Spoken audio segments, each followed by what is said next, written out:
وزیر اعلیٰ خیبر پختونخوا علی امین گنڈاپور کی جانب سے 12 جولائی کو عمران خان کی جیل سے رہائی کے لیے دی گئی 90 روز کی ڈیڈ لائن ختم ہونے کے بعد اب یہ سوال کیا جا رہا ہے کہ کیا موصوف اپنا مشن ناکام ہونے پر اپنے اعلان کے مطابق وزارت اور سیاست چھوڑیں گے یا نہیں۔ یاد رہے کہ گنڈاپور نے لاہور میں پارٹی جلسے سے خطاب کرتے ہوئے عمران خان کی رہائی کے لیے احتجاجی تحریک چلانے کا اعلان کرتے ہوئے کہا تھا کہ میں 90 دن میں عمران خان کو جیل سے باہر نکلواؤں گا، ورنہ وزارت اعلیٰ اور سیاست دونوں چھوڑ دوں گا۔ اب جب کہ یہ ڈیڈ لائن ختم ہو رہی ہے تو یہ سوال اٹھنے لگا کہ کیا علی امین گنڈاپور ایسا کریں گے؟ بظاہر ایسا نظر نہیں آتا۔ خیال رہے کہ 12 جولائی کو پی ٹی آئی قیادت کا اسلام آباد میں ایک معمول کا اجلاس جاری تھا، جس کے بعد علی امین گنڈاپور نے اچانک ایک احتجاجی ریلی نکالی اور قائدین اور کارکنان کو لے کر اسی روز لاہور پہنچ گئے۔ وہاں ایک جذباتی خطاب میں گنڈاپور نے عمران خان کی رہائی کے لیے 90 روزہ تحریک چلانے کا اعلان کیا، جو بیرسٹر گوہر خان سمیت دیگر قیادت کے لیے ایک سرپرائز تھا۔ پارٹی رہنماؤں کے مطابق عمران خان نے تب اپنی رہائی کے لیے صرف احتجاج کرنے کی ہدایت کی تھی، انہوں نے 90 روزہ تحریک چلانے کی کوئی ہدایت نہیں دی تھی۔ علی امین گنڈاپور نے اپنی تقریر کے دوران شوکدہ بازی کرتے ہوئے دو ٹوک الفاظ میں یہ اعلان بھی کر دیا کہ اگلے 90 روز میں یا تو عمران خان کو جیل سے رہا کروائیں گے یا پھر وزارت اور سیاست دونوں ہی چھوڑ دیں گے۔ اب جب یہ ڈیڈ لائن پوری ہو رہی ہے تو پارٹی کے کارکنان انہیں سوشل میڈیا پر ان کا وعدہ یاد دلا رہے ہیں۔ یاد رہے کہ گنڈاپور کے بار بار اعلانات کے باوجود عمران خان کے بدستور قید میں ہونے پر کارکنان میں بے چینی پائی جاتی ہے۔ اسی لیے 28 ستمبر کو پشاور کے جلسے میں پارٹی کارکنان کھل کر علی امین گنڈاپور کے خلاف سامنے آ گئے۔ جب علی امین گنڈاپور تقریر کرنے کے لیے ڈائس پر آئے تو پارٹی کارکنان نے نہ صرف ان پر جوتے پھینکے بلکہ انہیں گالیاں بھی دیں۔ ان پر فوج کا ٹاؤٹ اور ڈبل ایجنٹ ہونے کے الزامات بھی لگائے گئے، جس کے رد عمل میں گنڈاپور نے نہ صرف اپنی صوبائی کابینہ کے 2 وزراء کو برطرف کر دیا بلکہ علیمہ خان کو بھی ملٹری انٹیلیجنس کا ایجنٹ قرار دے دیا۔ سیاسی مبصرین کے مطابق علی امین گنڈاپور اس وقت وکٹ کے دونوں طرف کھیل رہے ہیں۔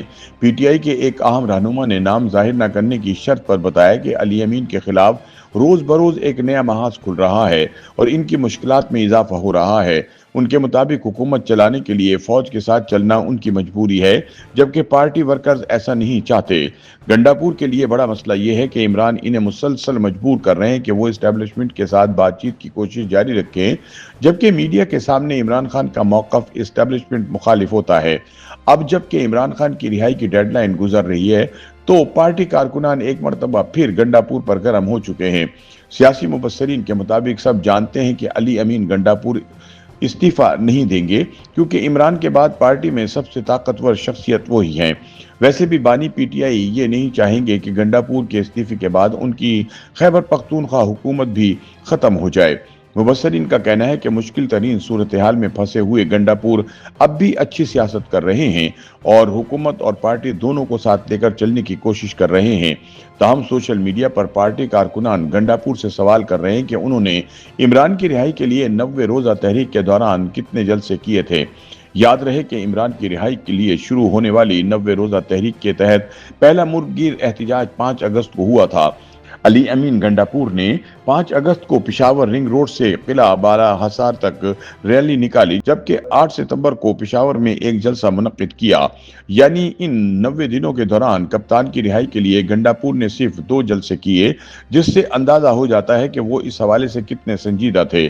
تاہم تجزیہ کاروں کا کہنا ہے کہ احتجاج اور جلسوں سے حکومت اور اسٹیبلشمنٹ پر دباؤ تو ڈالا جا سکتا ہے، لیکن 9 مئی 2023 کو فوجی تنصیبات پر حملوں کے مرکزی ملزم کو رہا کروانا ممکن نہیں۔ ان کے مطابق عمران خان کا اصل مسئلہ فوج کے ساتھ ہے، لہٰذا انہیں سمجھنا ہوگا کہ محاذ رأی سے مسئلہ حل نہیں ہوگا۔ تاہم گنڈاپور کے لا یعنی اعلان کی وجہ سے پارٹی میں ان کے خلاف ایک محاذ کھل گیا ہے۔ ایسے میں دیکھنا یہ ہے کہ کیا وہ اپنی وزارت اعلیٰ برقرار رکھ پاتے ہیں یا نہیں۔